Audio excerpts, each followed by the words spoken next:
Friday marks the 71st anniversary of the end of the blockade of Leningrad, which was cut off by Hitler's army for nearly 900 days. In July 1941, German forces surrounded the city, trapping 2.5 million people in the city now known as St. Petersburg. The blockade resulted in the death of about 750,000 residents of the city, nearly 1 in 3 of the pre-war population. Author Caroline Walton has written a book about the siege of Leningrad, published late last year. Alice Lanyado spoke with her. Caroline Walton has written a new book in which she interviews dozens of survivors of the siege of Leningrad. But it's not a straightforward book of testimony. The book also traces Caroline's own journey towards her own fate. It's a highly personal account of a search for understanding of both other people and of herself. Welcome, Caroline. Thank you.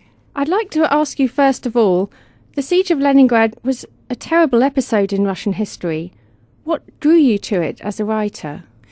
Well, my first visit to Leningrad was in 1979 when I was a student here in London, and I went over for a week's visit, and I just remember our guide taking us to the Monument to Victory, and she started talking about the siege, and I can still picture that moment to this day, and I just had felt absolutely overwhelmed at what those people had suffered, and somehow I could identify with this more because this was a civilian tragedy, not a battlefield one. Somehow I thought, well, coming from London, it could have been us, and I just thought, how did anybody survive that?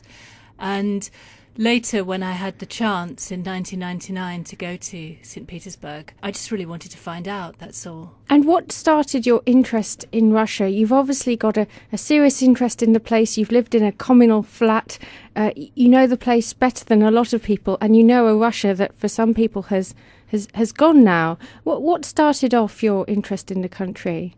Literature.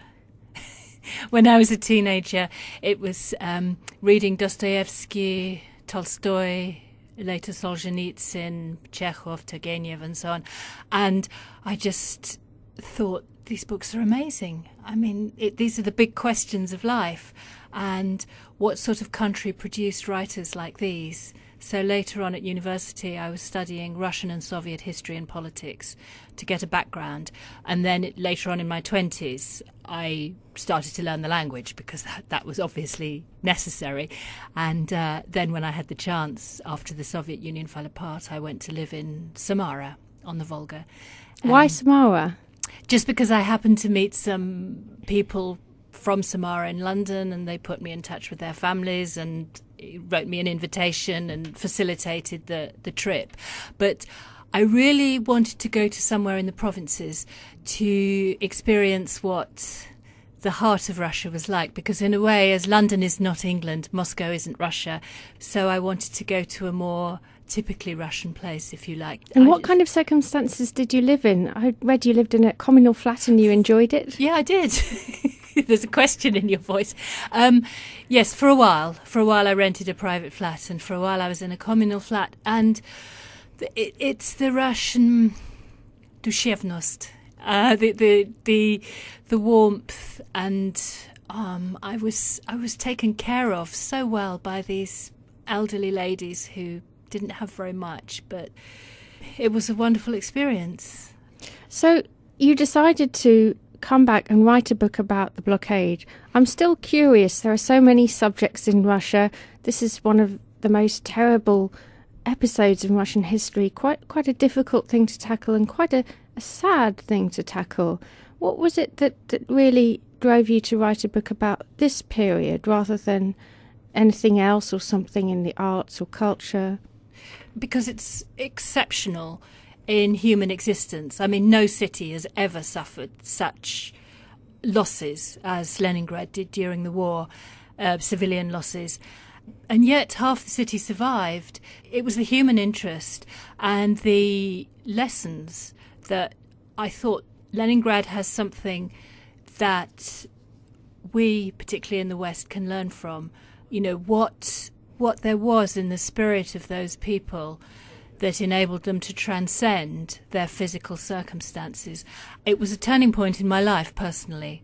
I've never forgotten those people. It seems as though they live with me all the time, because all of us in an individual, personal way, you know, we come up against things in our lives, bereavement, illness, and so it's life, you know. But I wanted to know really how those people had survived the unsurvivable, and that's a huge question. So you were really trying to understand what people do when they're pushed to the extreme, how they manage, how they keep their dignity or don't. Was it traumatic talking to the survivors of the blockade? Well, yes. I mean, I had nightmares and so on. I mean, yes, sometimes I felt shattered. It was a very hot summer, but they would revive me. I would sometimes think, oh, I've got to get on a tram in the heat and the crowds and see somebody else. But after 20 minutes with a blokadnik or blokadnica, I would feel revived by those people have something within them that's very, very rare and very, very powerful. And I felt that they'd been through an experience which had obviously changed them for the rest of their lives, and they were actually eager to talk. Some people have asked me if it was hard to find people to talk to me, but quite the reverse. They seemed to be very eager to talk, to pass on what they'd received. Because you're quite right, in a situation like that, we become what we are. There's no hiding. You know, most of us go through life more or less putting on masks, but in different circumstances, and hoping we'll get away with it and nobody will see through us. In the siege, you could not. You know, people, and that's why people divided. It seemed there were two extremes. There were those who just succumbed, whose spirit died before they died physically, and who started to hoard food or eat their food all at once. And sometimes people stole food from others. The worst, the most extreme actions were, of course, cannibalism. There was some. Some people ate flesh, took flesh from corpses. A few actually to feed their children, to feed themselves. Yes, I mean, it was an insanity. They called it moral dystrophy. You know, dystrophy is where the flesh withers away, and they said moral dystrophy was when the body consumes the conscience, if you like. So all the last shreds of humanity have gone, have disappeared. Some people said they could see it in their eyes of others. There's a man in my book who describes it very well. He says a friend of his, it starts to change and become greedy and alert and watchful. And this is a very distinguished, gentle, old elderly professor, but the man, Alexander Baldirev, the diarist who describes it, could see the man's personality change. So that was one terrible extreme. Some people went down that road, and others went down another road, which is what I was really interested in writing about, because that's what I think is what is so inspiring for all of us, because, you know, unfortunately tragic situations don't stop. Those were the people who gave you energy when you talked to them and gave you inspiration. Did you find they were curious about why you were asking them these questions? Have these people been interviewed many times? I know there have been quite a lot of books about the blockade. Yeah, yes, no, they weren't surprised. One lady who'd played oboe in Shostakovich's Seventh Symphony, I mean, she opened the door to me and she was all made up and elegant, and she looked down the corridor of her block of flats and she said, "Where are the cameramen?" And I had to disappoint her because it was just me. But we had a wonderful afternoon, and she laid out tea and she read me her diary and talked, and we laughed. And no, they were so accepting. I was particularly struck by the musicians, because I know that a lot of musicians and dancers were shipped away from the front during wartime in Russia, but clearly some remained in what was then Leningrad, and they played on using their last potato to starch their shirt for rehearsals. And I think you said that some of them had to go to rehearsals pulled in sleds because they were so weak. That's right, yes. I believe it was the conductor, Karl Ilyich Eliasberg, who saved his last potato to starch his shirt. And yes, I mean, for personal reasons, not every musician or dancer left. Sometimes they didn't want to leave their families, and perhaps they just weren't asked. I don't know, but yes, there were quite a few left behind. And I focused on those people because they had incredible stories to tell about how their creativity transcended their physical conditions, and they would receive energy from their audience. Sometimes the audiences were too weak even to clap, and they just bowed instead. But one extraordinary story was a film actor, Ivan Dmitriev, who his little daughter was killed by a bomb, and on the way back from the cemetery, he found a little abandoned boy in the street, and he decided to adopt the boy, but he didn't have a extra ration card to feed the child. So he went to his troupe of actors and said, look, can you give something? And each one of them gave 5 grams of sugar, a teaspoon of sugar to that boy every week or whatever it was.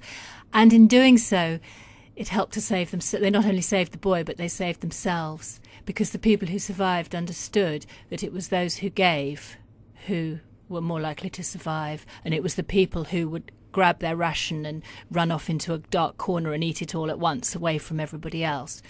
Those people were more likely to die.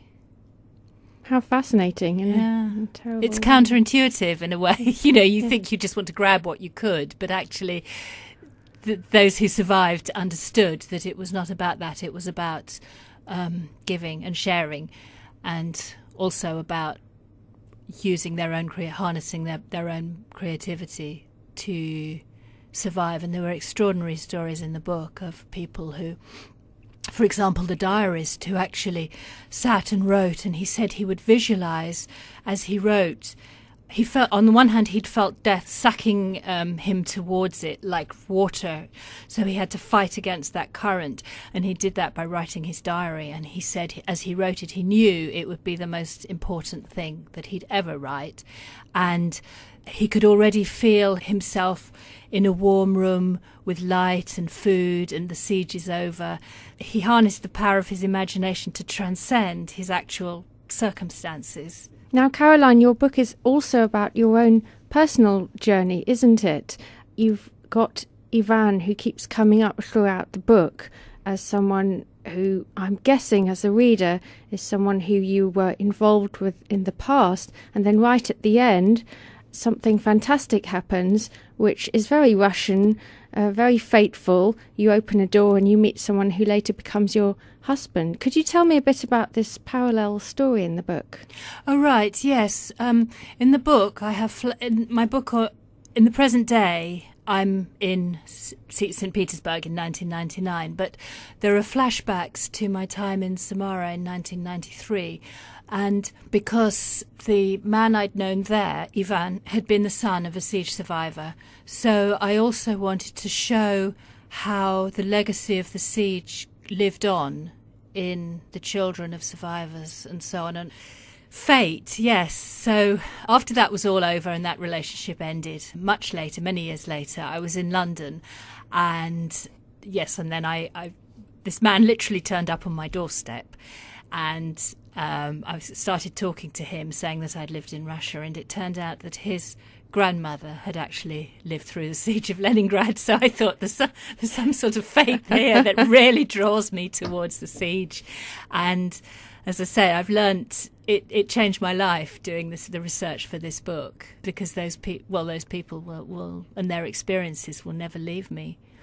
It seems quite brave to me that you revealed quite a lot of yourself through that parallel story, together with the bigger story of the siege in one book. But it also makes your book different from all the other more historical accounts or factual accounts of the siege that have come out in recent years. You wanted to do something different, not a straightforward book of testimony, didn't you? Mm-hmm, I did, that's right, yes. Because there are some good books on straightforward histories on the siege, both in Russian and in English, of course. But I wanted to take it further and get behind the psychology of the siege. And the siege is a spiritual experience, if you like, to broaden it out and to make the siege relevant to us today, rather than reading about some foreign people a long time ago. No, this could be any of us today. And hopefully the stories of the survivors in my book will give people some inspiration and hope. Thank you very much, Caroline. Thank you. That was Caroline Walton, whose book The Besieged, A Story of Survival is published by Biteback. This is Alice Lanyardo for the Voice of Russia. Stay tuned.